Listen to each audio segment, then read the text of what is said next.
The biggest value, I think, is the foundational piece that people feel are trusted, right? So when you have inclusion, you create spaces of trust, you create spaces of psychological safety, and that, build upon that, the next rung of the ladder, you create spaces of productivity and engagement that drives innovation, right? So it's kind of like this absolute ripple effect, but it starts with trust. Hello and welcome back to another episode of Leading with Integrity. And today we'll be tackling one of the bigger workplace questions, let's call it, not an issue.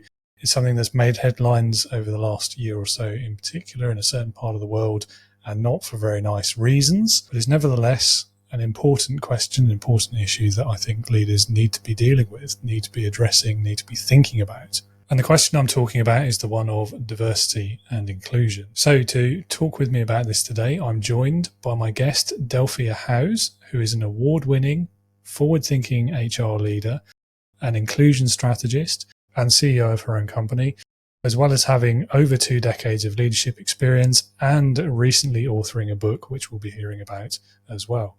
But Delphia is all about innovative strategies that drive inclusive workplaces where everyone has the opportunity to thrive. So we will be talking about diversity, inclusion, leadership, workplace culture, as well as questions like vulnerability, psychological safety, empowerment, and community. Hard to think of someone better placed for this conversation. That's enough from me. Cue the intro music, and then we'll be getting Delphia on the show.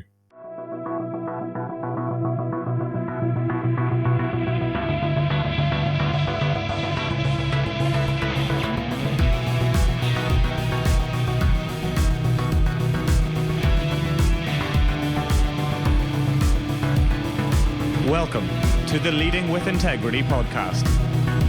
Leadership talk for the modern manager. With your host, David Hatch. Well, welcome to Leading with Integrity. It is lovely to have you on the show. Looking forward to this conversation. I know it's going to be an interesting one, and there's some important issues that we're going to cover today as well. So yeah, thanks for being with us. Thank you so much for having me. Happy to be here and looking forward to the conversation as well.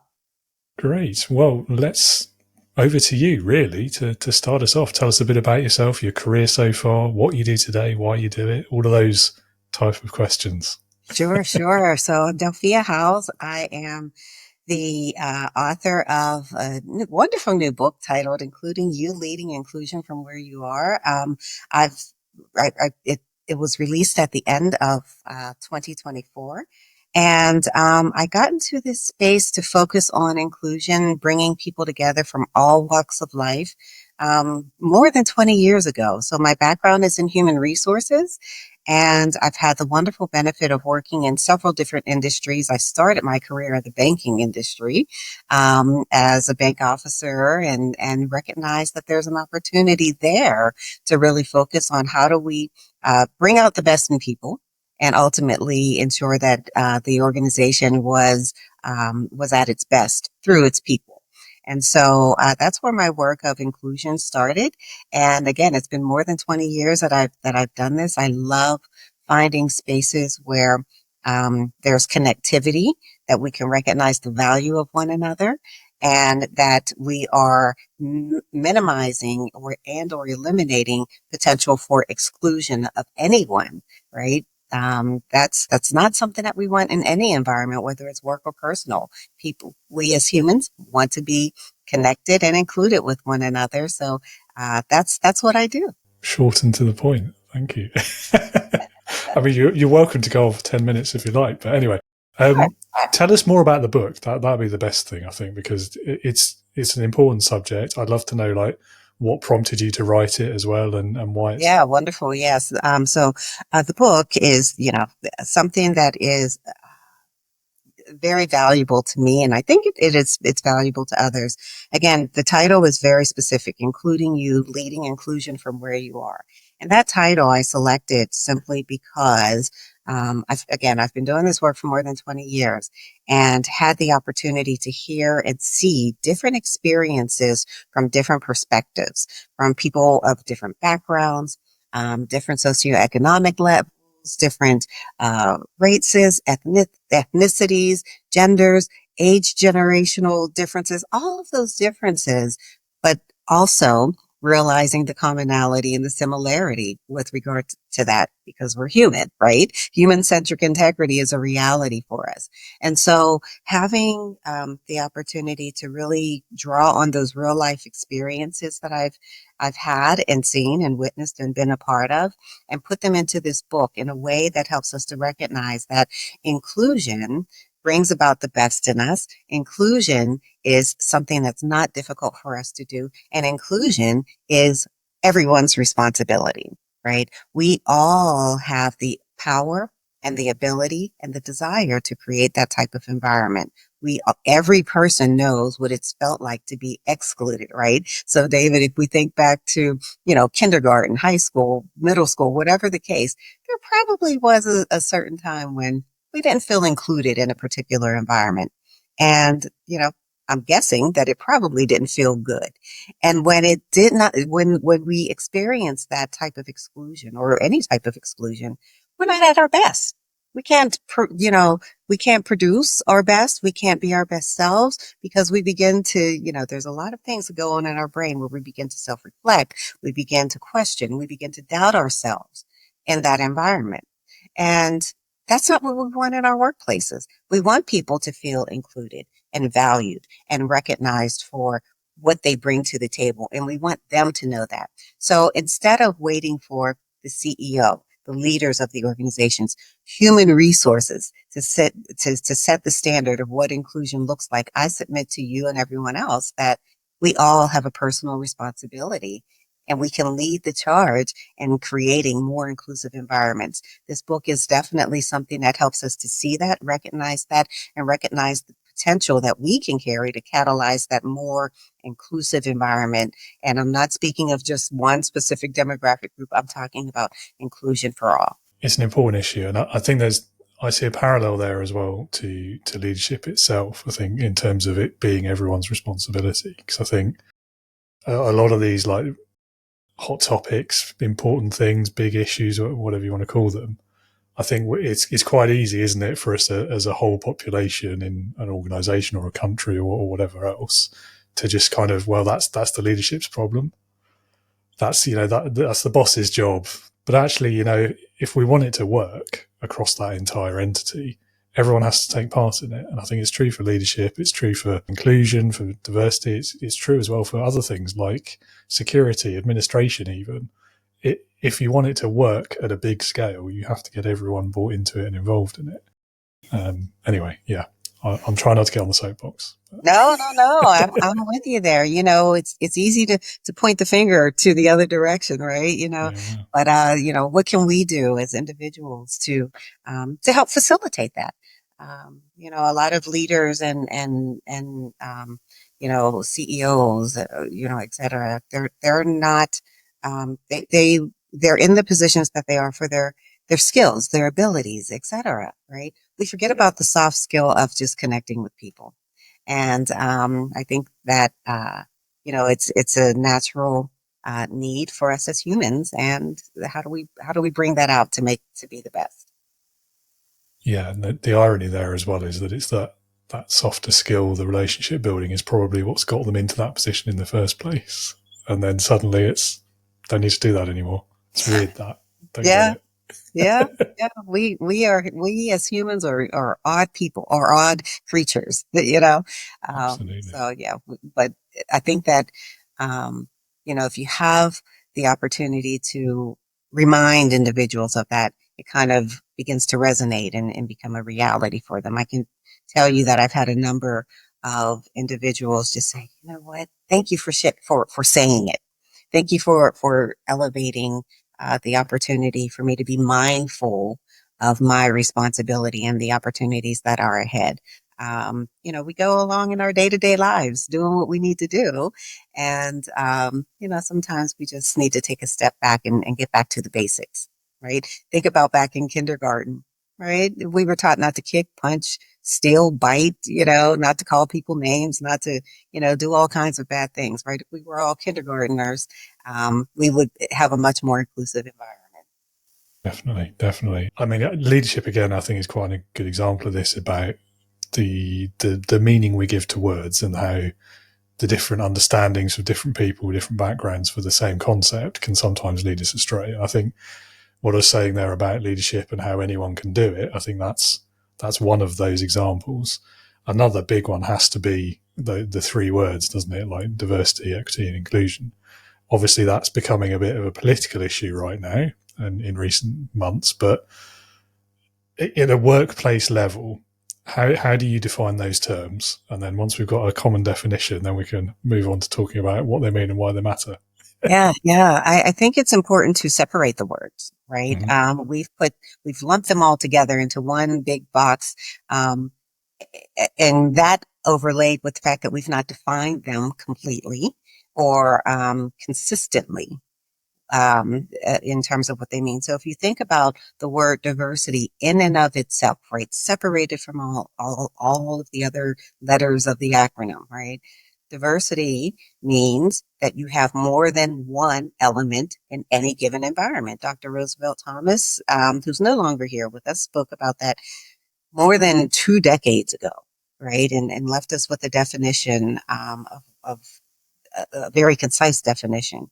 And he says that diversity is about the mixture of elements in any given environment at any given time. Now I'm paraphrasing, but that's generally what he says. So if you have more than one element in the room, right? There's likely to be something that's different there, right? And that's okay, right? You think about a rose garden, or even, just a garden in general, right? You have so many different species of plants in the environment. And the reality is no rose is the same. Every rose has a different thorn structure, whatever the case may be, right? Still a rose, but there's differences there. And so, and again, back to the point of the similarity. So recognizing that. And so when we talk about diversity, we're not just talking about one demographic group. We're not just talking about women. We're not just talking about men. We're not just talking about people of color. We're talking about diversity, meaning bringing all of those elements together in one environment. It's as simple as that. Now, when you transition to the other letters of the acronym, right? With regard to inclusion speaks to the opportunity to look at those elements, and how do we create an environment where the value of each of those elements is brought to the top, or recognized, and identified, and again, valued. That is going to help to ensure that whatever elements of diversity are in the environment are comfortable, are welcomed, are willing to stay, are willing to, willing and able to be as productive as they possibly can be, right? Now, the interesting thing about both of those words is if we don't define them, we leave definition and understanding to everyone's own experience and comfort level. So if we were to line 10 people up and ask each and every one of them, what does diversity mean to them? What does inclusion mean to them independently? We will get 10 different answers. And are they wrong? Absolutely not.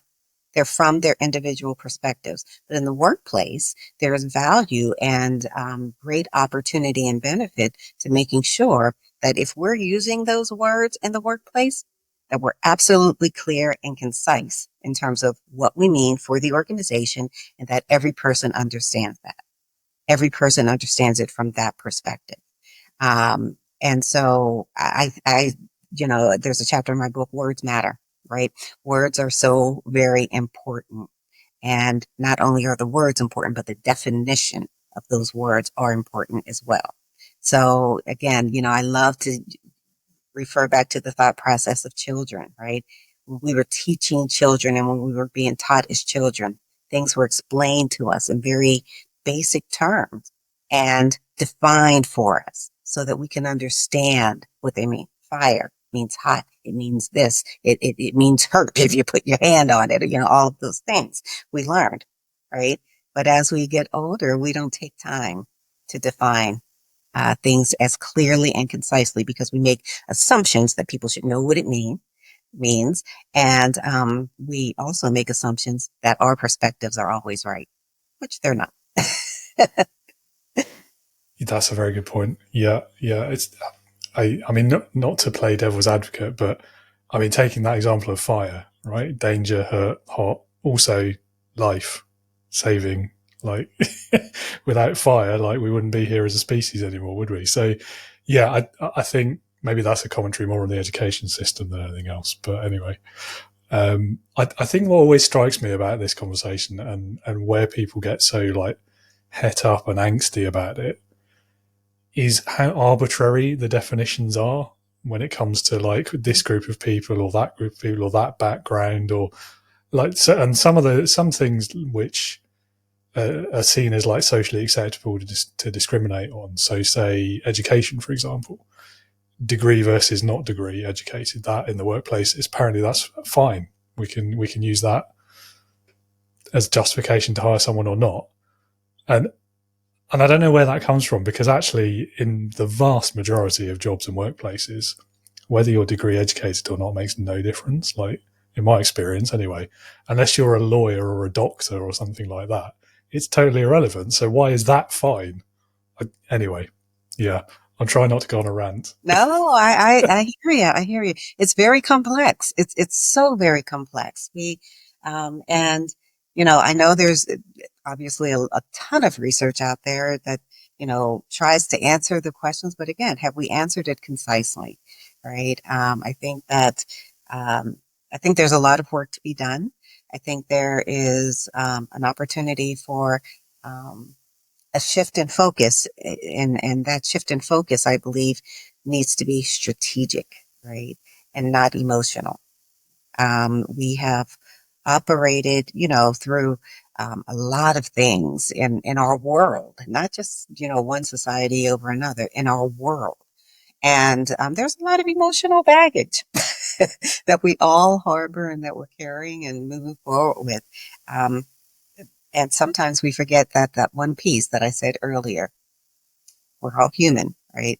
We're all human. We all have the opportunity to recognize the value of human-centric integrity. Absolutely, and that's the point I think that makes the fact that it's even an argument just absurd to me, because we all have that one commonality: we're all human. But at the same time, every single individual is different. So, and it's back to that arbitrary definitions again, and like who decides where the lines are, and yeah, and it's a bit, I don't know, it's mad, it's absurd. That's the word, isn't it? But I love that it's absurd. I agree with you, because I think we get in our own way. We get in our own way, and when you think about it, it really isn't that difficult. It just isn't. It's not that difficult if we want to be a little more civil and have greater opportunities for stronger civility and respect for one another, right? I have a brother and a sister. I'm the oldest, so they have to listen to me, right? But, they have their very own, we come from the same house, same parents, etc. And we all live our lives very, very differently. We obviously have great similarities, we look alike, all of those things. But, we respect one another for differences that they bring to the table.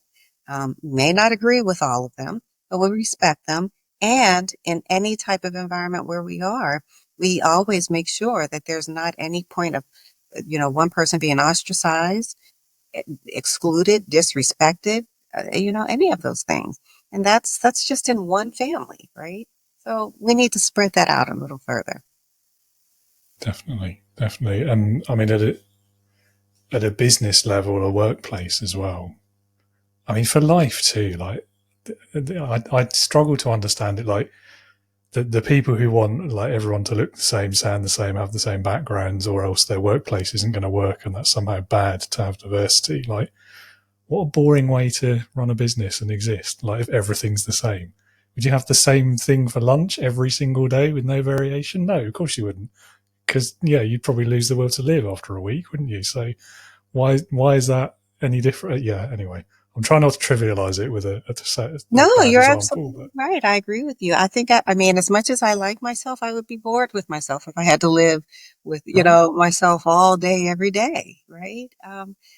So I think that, it just, and here's the thing, I have a thought process or, something that I say very frequently, and inclusion begins with I and always needs you.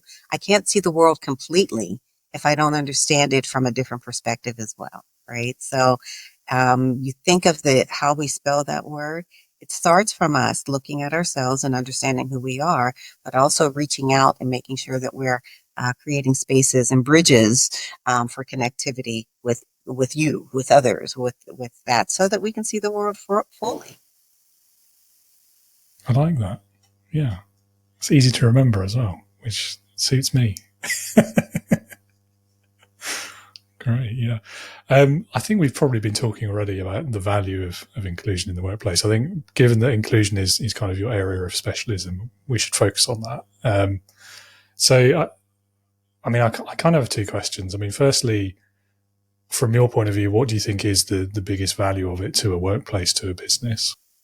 Yeah, I'll the come back to the biggest, second one. no, I think that's a great question. The biggest value, I think, is the foundational piece that people feel, the foundational understanding and reality that people feel are trusted, right? So when you have inclusion, you create spaces of trust, you create spaces of psychological safety, and that build upon that, the next rung of the ladder, you create spaces of productivity and engagement that drives innovation, right? So it's kind of like this absolute ripple effect, but it starts with trust. And when you have trusting environments, you're willing to give of yourself, you're willing to accept different perspectives, you're willing to engage fully. But absent of that, right, you miss all of those wonderful ripples in the pond to that ultimately lead to productivity and innovation. So I think that that's there's many benefits, but I think from my perspective and what I've seen and experienced, those are the foundational elements, benefits, greatest benefits. Yeah, and I think that speaks to particularly like the creativity, the innovation, the productivity aspect of it. To me, the reason why it's always made sense is it's in that, like, I mean, the clue is in the word, isn't it? The diversity, but that also leads to diversity of thought. When you have people from different backgrounds, understanding levels of knowledge, you have different perspectives. It's hard to imagine any decision in a business setting that won't benefit from that level of diverse thought. And that's always been like the easy sell for me. Like I've never understood why more people don't see it that way when it comes to that sort of issue. But yeah, anyway. So my second follow-up question, which might be more difficult, I don't know. But so in the 20 years you've been doing this and been involved in this sort of work, are there trends in the workplace that you've seen? Do you think things are getting better without straying into the political side of it, if we can? Yeah. But, no worries if we have to. It's all good. Yeah, let's not say the P word, right? So I think that, I do. I really think that things are getting better, right? We've come a long way. We've experienced a lot of different things in workplaces. And I think the realization that we're stronger together than apart is a reality. Even the the individual who is the most introverted and doesn't want to connect with individuals, research shows that, there's still a desire to connect with others. So I do think that it's getting better in the sense that people recognize the value as a reality and not just this abstract thing. Oh yeah, we should do it. No, there's benefit and we have research and we've shared it. So I do believe that it's getting better. Now, let me clarify that. I think conceptually it's getting better in terms of action and behavior. That's a different story, right? Have workplaces created the safe space for people to act upon, creating more inclusive environments in a way that's meaningful? I don't know that, there's been a strategic approach to that across the board. Some places have done that and have done it well. But I guess the question is, how do we make sure that that is done consistently and again, strategically and not led with emotion? Yeah, there's the real trick though, isn't it? Because as we know, humans are emotional creatures. So, so I mean, what is the answer to that question? Do you have one? Is there one? Ooh. So, I think that it's a hard shift. It is, to your point, humans are emotional. That's just the reality. Um, but I think that we have to manage our emotional intelligence. We have to harness that and build that in a way that allows us to still be human, but also recognize that there's value in being strategic. It's sometimes a hard balance. It's not always easy, but the more that we do it, the easier it becomes. One perspective that I've always found particularly difficult to overcome when people have it is the assumption that for another demographic, whichever one it might be, to succeed or to win this job means that mine won't. And that kind of that either or narrative, which can be like, I mean, it's really toxic in the first place, isn't it? I mean, it's borderline immoral and illegal, isn't it? But let's gloss over that bit for now. But I mean, how can you break people out of that and get it towards more of this cooperative narrative and get them to understand that actually both benefit? It's not either or. When we recognize the true value of others. So let me take a step back and say, I think that a lot of the work starts with our own understanding of ourselves, right? If we are comfortable in the skin that we're in and the humans that we are, it's easier for us to be accepting of others for who they are, right? And recognize that that difference brings value. The difference that the individual brings value to our world. And so I think that's the very first step in helping us to get there is shining the flashlight on ourselves first, right? And recognizing that we are imperfect. We are created to be imperfect. There is not one perfect individual on the face of this earth. There just isn't. We may think that we are, but we're just not. And so, getting comfortable with that reality helps us to see others, and their imperfections in a way that is not punitive. No, I think perfection might be rapidly rising up the list of my most hated words, especially in a work context. It's the root of so many issues and misunderstandings and problems and just unnecessary workplace stress as well, even just at like a task level. Yes, I don't disagree. Yeah, when we operate from a space of perfection, oh my gosh, that's when blinders are on, right? Perfection causes us to have to put blinders on. And when you have blinders on, think of all the things we're missing. Yeah, absolutely. Trying to think of like the areas where I've seen it do the most damage. I think that there's probably two, aren't there? Maybe three. Obviously, it's in the inclusion space, but also hiring. Like, how many managers have you ever seen? Like, oh, well, this one technically they're pretty good on paper, but I'm holding out for that perfect candidate until I find them. I'm not hiring anyone. That old chestnut. And then obviously, like every project anyone's ever worked on, like we have to wait until this is perfect before we release the product or whatever. And then it never gets released. Yeah, and it kills companies, doesn't it? It's yeah. Oh yeah. Oh yeah. We have to, recognize that it's okay to be perfectly imperfect. Yeah. It is perfect. Okay. It is. Yeah. It's okay to be perfectly imperfect, and you know, again, not comfortable for a lot of people, but I love that you mentioned stress, right? That that's a breeding ground for stress, and we know what stress does for us as humans, if it's not managed well. Um, who wants that? Who wants that? Yeah. I mean, the number of people who've had burnout because they were spending all these hours of every day just in this relentless pursuit of the impossible perfection. Like, yeah, I had an old manager who used to quote the 80-20 rule a lot. And like the perfect being the enemy of the good and that whole rationale. And that's really stuck with me, even though he personally was really bad at living by that.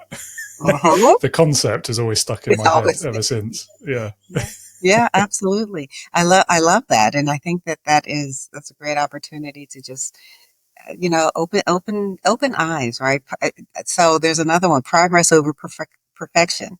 Progress over perfection.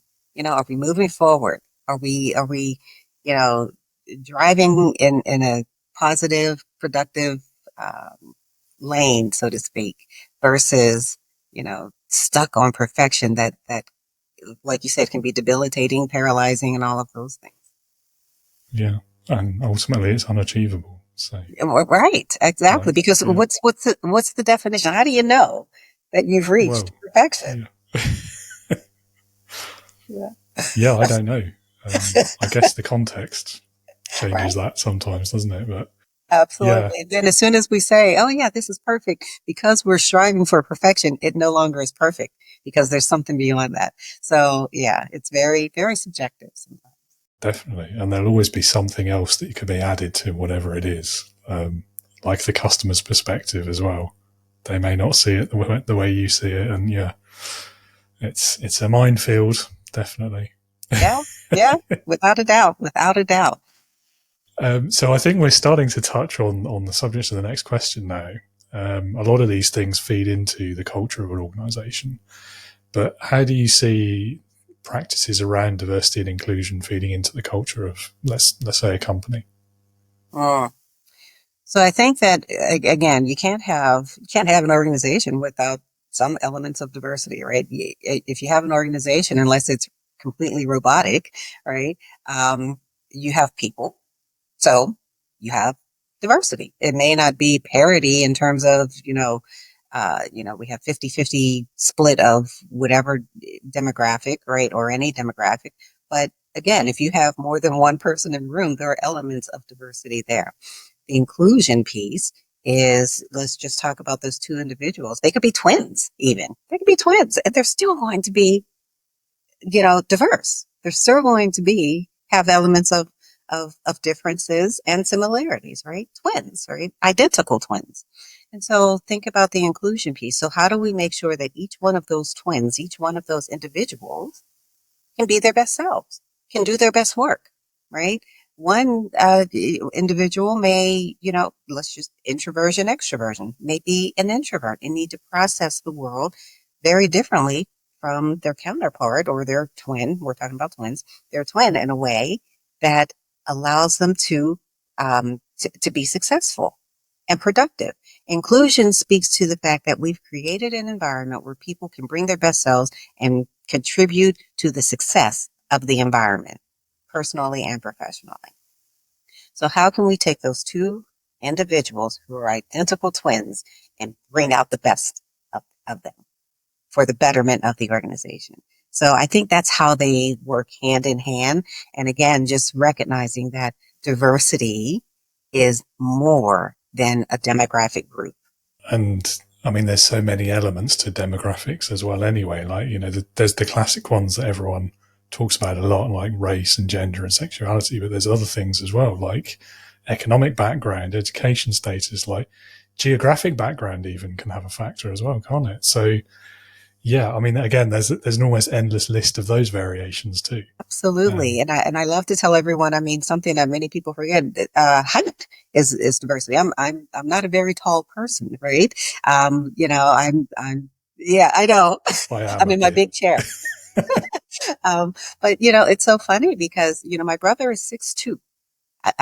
My sister is 5'5", 5'5" or 5'6", I can't remember. And I'm 5 foot even, right? And so, I think about going back to that family structure, right? When, as a kid, cereal's up on the tippy top shelf, right?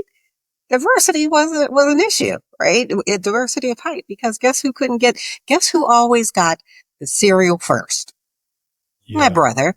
And he's a boy, so he ate it all, right? I'm suddenly feeling like I need to apologize to my siblings. So I say that in just to say, we think of, like you said, diversity as very specific things, but it encompasses so much. And so in the workplace, we have, there's value and benefit to helping organizations and people in organizations to recognize that all of the talents, all of the skills, all of the abilities, all of the KSAs that people bring to the table speak to different elements of diversity that, if we put them in the pot, we can do wonderful things with them. Yeah. And what I love about the height example as well is that you literally have a different perspective on the world to each other. So that's such a great analogy. Absolutely. Yes. So and so it's not hard once we get out of our own way, right? For again, shine that flashlight on ourselves, understand, how we operate and present and move within the environment, then we can, create that intersectionality and connectivity to the value of others. Absolutely. Well, the big question then, all the leaders and managers in the audience, what can we be doing better to ensure more inclusive workplaces and teams? That's a fantastic question. I think the first thing is be vulnerable. Be vulnerable to recognize that you don't have to have it all figured out, right? So in my book, I did, as I was preparing to write it, I did several interviews with CEOs, with leaders, and other individuals within organizations. But some of the comments that, um, you know, the CEOs made, the leaders of these organizations made, were, I'm afraid of saying the wrong thing. I don't want to participate in it because I don't want people to look at me badly because I don't really understand it. I don't know what to do. I'm afraid of being labeled as, you know, XYZ if I don't agree with, a different perspective. And it was all based off of the fear of of demonstrating that you don't know the answer, right? You don't have it. So I think vulnerability, being able to be vulnerable and say, hey, I don't get it, right? I don't really know what it means. I don't really know the answer of how to move forward, but I'm willing to work to find out. And letting people see that vulnerability, again, I go back to that builds trust. People trust in you as a leader, and then they see you modeling the behavior to learn, get better, to do something different, and they begin to emulate that, right? So I think that vulnerability is a very critical piece. I think I mentioned earlier, most of our leaders are put in their positions for their knowledge of whatever discipline they have, right? Their ability to focus on finances, their ability to, do whatever it is within the organization that a leader needs to do to make that organization sustainable and successful. Not necessarily a strong suit to show, or a perceived strong suit to show vulnerability, right? You should know the answer. You should know how to do XYZ. We can't know everything. We just can't. It's impossible. We're human. It's okay. So being cognizant of the fact that vulnerability is actually a strength in this space. And I would say in many spaces, right? Because if we go in and think that we just know everything in any discipline, we miss the opportunity to bring in additional elements, facts, pieces of information that can help us to move a little further. Yeah, absolutely. I mean, there's a couple of things that popped into my mind there. I mean, one, I feel like the internet generation really struggle with that, particularly in the context of diversity and inclusion, because they've probably grown up in a world where if you say the wrong thing online, like, you will just get absolutely destroyed, won't you? And some of it can be like genuinely hateful. And so I can understand that it is a fear of doing that in the real world, in inverted commas. And then the second thing is, I think it gets tied up in one of these big leadership myths that comes up a lot. And so much of this myth, I think, is like self-imposed. We, as leaders, we kind of put this on our own shoulders, that we are the ones with the answers. that there's that expectation we have to know the answer, we have to know the behavior that's required, we have to know how to solve whatever the problem is. And when you're in that mindset, it's very difficult to be vulnerable, because you feel like you convince yourself even that if I say I don't know the answer, I'm not the leader anymore. And that's so wrong. And I love what you said. It's so wrong. Absolutely. Absolutely. It's okay to say, nope, don't know the answer, but I'm going to figure it out. Or, no, I'm not comfortable with, this situation, but I'm working on it. Or, I think that, again, building trust helps us to get so much further together. We can move forward together if we build trust. And I think that, when we don't demonstrate vulnerability, we just miss that opportunity to get that foundational element going and solidified. Mm-hmm. Absolutely. And I mean, trust is two directional as well. So, by being vulnerable, even by like asking for help with something like, look, I don't understand this. I don't know what the answer is. Can you help me with it? Perhaps you do know the answer. Can you tell me what it is? That's that kind of conversation. You're offering trust as well, which is another really powerful way of building trust. So, Absolutely. yeah, I mean, and to your point, something that I said earlier, now I can see the world from your perspective, right? I can see the world more clearly because now I have another perspective to engage in my thought process, in my, in my movements, etc. So, yeah, it's complex, but it's not difficult. It's not, you know. Yeah. Which is interesting, because I find a lot of the challenges that leaders face is the other way around. It's simple, but it's difficult. That's a good point. That is a very good point. Yes, very good point. Yeah. Well, moving on to leadership more specifically then, what would you say has been the biggest leadership lesson you've learned from your career so far? Oh, biggest leadership lesson. I would say, and I'm going to credit someone who will probably, who's very modest. Her name is Janet. She was a supervisor that I had, executive leader years ago, and she would always say, "Delphia, don't wait for your ship to sail in, swim out to it." All right, and I think that has stuck with me in the sense that we don't have to sit and wait for for opportunities to make a better workplace, to offer suggestions, to um, find solutions. We don't have to do that, right? We can actually present them, share them. We don't have to wait for someone to come and tap us on the shoulder and say, it's okay to share now. As humans, we like that engagement. So that was probably the biggest uh, advice that I've carried with me throughout my career to move forward in a way that I'm not one to sit and wait for things to happen. I try to make them happen. It's a good lesson, definitely. I mean, thinking back to what you're talking about earlier about like the introverts as well, that can be something we get stuck in. Yeah, I say we. I'm not convinced where I am on the introvert extrovert scale. I think I go back and forth a lot. Context definitely makes a difference there as well, I'm convinced.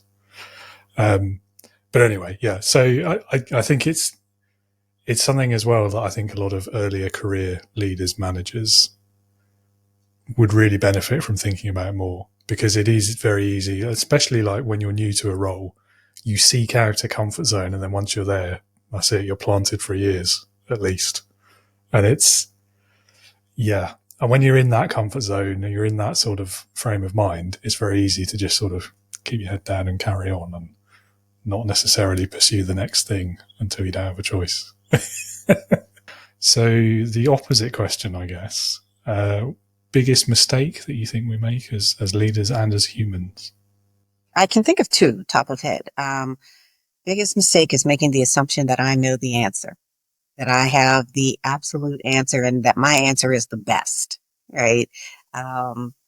I think we spoke to it earlier. We just don't, it's impossible to know everything, but we get so passionate about, um, what we think we know and the projects we want to move forward and the things that we believe are right.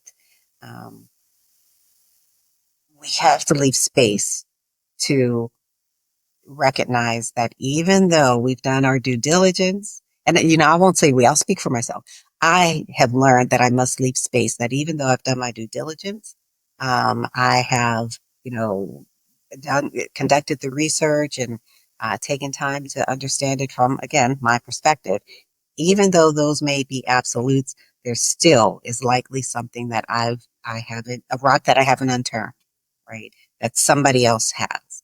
And so, even when I think that I know, and I'm emphatic that I know the answer and the solution and the path forward, I still must leave room for other input to be a reality in the path. And that's something that's, I learned that the hard way, not necessarily, through, an easy experience. I definitely learned that the hard way. Yeah, I think I've had a similar experience there. Yeah. It's good to get those sort of rude awakenings sometimes, though, isn't Absolutely. it? Like, it changes your perspective again, Yeah. in a good way. Once you get over it, Yeah, exactly. Bounces you back to reality really quickly. Absolutely. Yeah. I mean, it's a really important issue, I think, for new leaders as well. I mean, I keep coming back to new leaders. I think any leader at any stage of their career could struggle with this, but I think the ones who are newer to it are perhaps more likely to fall into the trap, let's call it. And it's a variation on the theme, isn't it, of expecting yourself to have all the answers, but then there's also like the assumption of, because I'm the leader, the answer I have is the right one. And that's such an easy trap to fall into. Again, like we've both done it, haven't we? We just talked about that. Yeah. We can go down that wrong path, and I've been there. I've been on that wrong path. Yeah, definitely. Same. And I think that there's that truism, isn't it? Or a cliche, I suppose, by now, isn't it? But just because somebody that you're managing, that you're leading, doesn't do the task the way you would have done it, or doesn't have the answer that you would have had, doesn't mean it's the wrong one. And once you can get to that shift in your mindset, I mean, there's almost no stopping you as a leader, I think. I agree with you. 100%, I agree with you. Yeah. So you've already mentioned one name. I'm curious if it's going to be the same answer to this next question. What would you say has been your best experience of being led?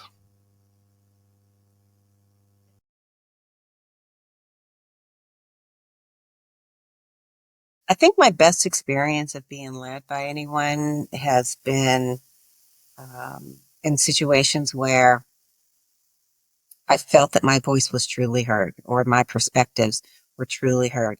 They may not have made the cut in the final decision, or whatever the product, but they weren't silenced and dismissed in a way that made me feel that I should not elevate future perspectives. So I had many experiences and opportunities. I've worked in a large, I've always worked for large scale organizations, and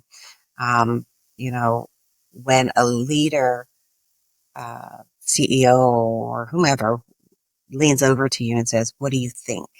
or "What's your perspective?" That's the best for me, because it gives me the opportunity to recognize for myself that my opinion matters. I'm seen in the room. I'm valued for, helping to drive the bus, so to speak.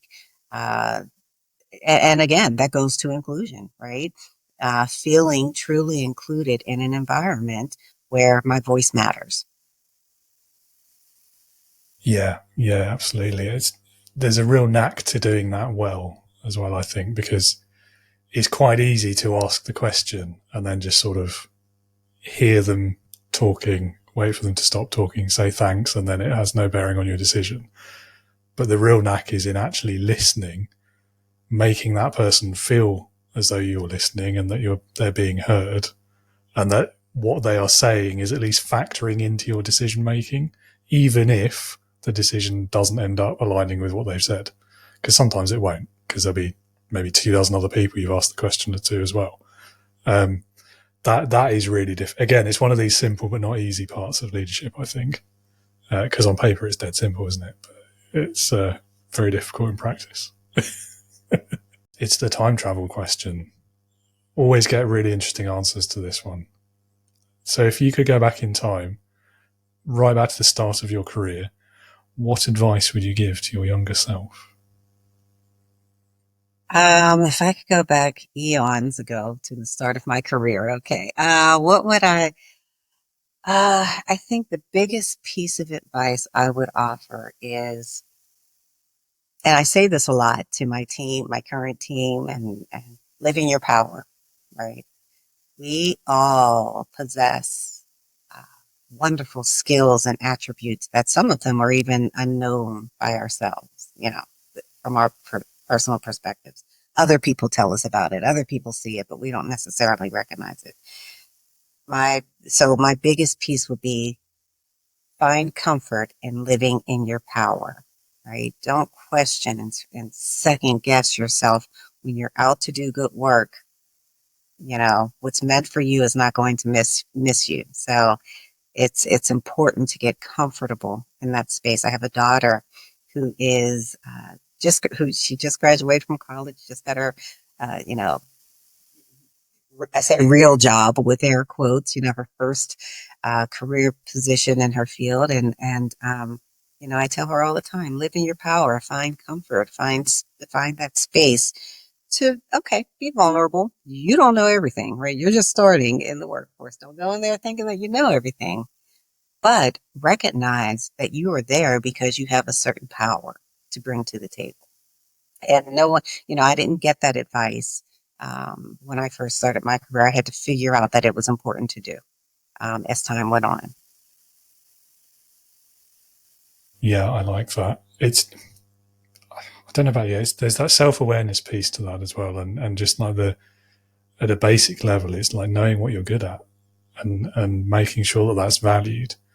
I don't know about you, but the older I get, the easier I find that. So it's part why this is slightly a trick question, to be honest, because like if I had the opportunity to go back and give that advice to my younger self, I know I wouldn't have been able to do it. I mean, like, so your example, when people say, "Oh, they tell you you're good at something that you didn't realize," I just didn't believe them. Yeah, yeah, absolutely, absolutely. It's like, oh, really, me? Yeah, I understand. Yeah, Yeah, when you're saying that for some other reason, you want something. I don't know, you want me to do something for you yeah. or Like, what do something. you really want? Yeah, Yeah, I don't trust this. Yeah, yes, I understand. I'm right there with you. Yeah, yeah, yeah. Oh well, at least we're getting better at it. absolutely. We get better with time, for sure. Well, I've only got one question left for you. No pressure, though. This is my favourite question. Leadership Heroes. So if you could pick one person, but it could be any person you could think of, could be alive or dead, past or present, real or even fictitious, if you like, but it's got to be someone who, in your opinion, perfectly embodies leadership. Who would that be for you and why? That is a hard question. I know, right? Yes, because I see like kind of a collage of so many people right now that I would love to acknowledge. Who would be my best leadership person? I would say, um, oh my golly, um, I'm going to say my mom, right? And now here's the ironic thing: she's never worked in the corporate world. She didn't go to college. She's my mom, all right? And her leadership, well, sometimes I, didn't agree with it, especially as a teenager, but her qualities were all about making sure that there was fairness in the environment. She was that mom who was at all of the activities, all of the games. She brought the community together. She, saw when people were in need. She would figure out what she could do to help and support, even if she didn't really know them. Um, that's a leader, recognizing how can I contribute to make the world a better place. And she took time to do that, in a way that did not ostracize anyone. She would always focus on how does everyone, um, thrive in any environment that she's in. So I know that might seem like a cop-out answer, but I think that's where I would go with that. No, not at all. You might be surprised how often people choose a parent, actually, or a family member. I'm surprised at how often it happens, actually. But yeah, I think there's probably a lesson in there somewhere, isn't there, about, what leadership means and how we define it. And I think a lovely one from your answer there is about making the world a better place. Yeah. Yeah. Or even like a small part of the world, like the team you're leading, your family, your community. So yeah, it goes back to what we were saying much earlier, doesn't it, about defining the terms. Yeah. Yeah. And I think there's also an interesting extra point I make. So the theme of International Leadership Week this year is legacy. So anyone who picks a parent to answer this question is almost implicitly acknowledging that leader has created a legacy, haven't they? Because you're here, you're doing all these good things in the world as well. And so, yeah, bit of a nod there to International Leadership Week. I love it. Well, Delphia, it's been lovely talking to you today. I've learned a lot as well. I'm sure all of the audience have learned loads and have really enjoyed this conversation. And if any of them would like to learn more about you, could you point us to a website or social links or all of the above? Right. Absolutely. So you can find me on LinkedIn. I think I'm the only Delphia Howze in the world, right? It's not a very common name, but Delphia Howze, on LinkedIn. You can also find me on my website, which is D as in David, Howze, Howze solutions.com, dhowzesolutions.com.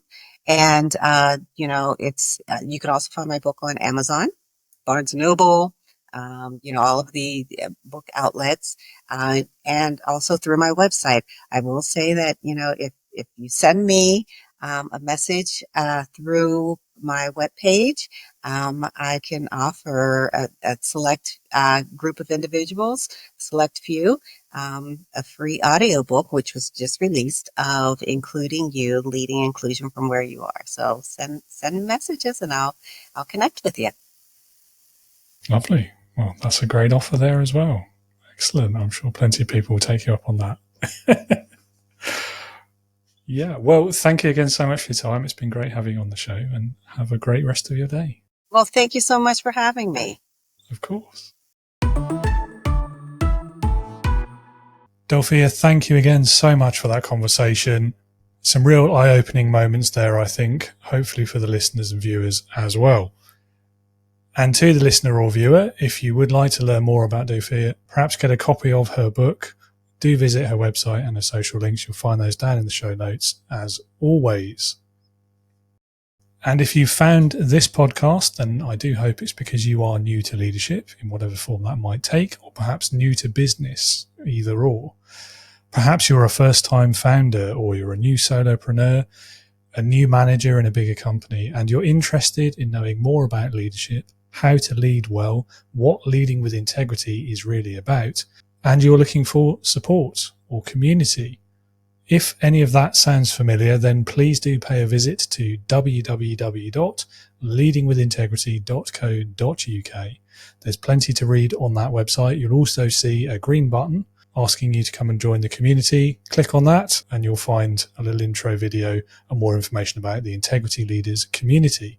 So do come and visit us at Integrity Leaders. It's the online first leadership community for new leaders, for first-time founders, fledgling managers, isolated solopreneurs, people who want to be more effective, people-first leaders. And if you're a fan of science fiction and fantasy as well, and you don't take yourself too seriously, then you will definitely fit right in. So come and join our virtual starship today and start getting to know your crewmates and colleagues on the grand voyage into the leadership stars. Thank you again so much for listening and for supporting the podcast and the work that Leading with Integrity is doing. That's all I have for you today. I'll be back next week with my next guest, Chris Wilson, and we'll be talking about leadership and service, among other things. Hope you'll be there with us, and until then, stay safe and as always, be a leader, not a boss.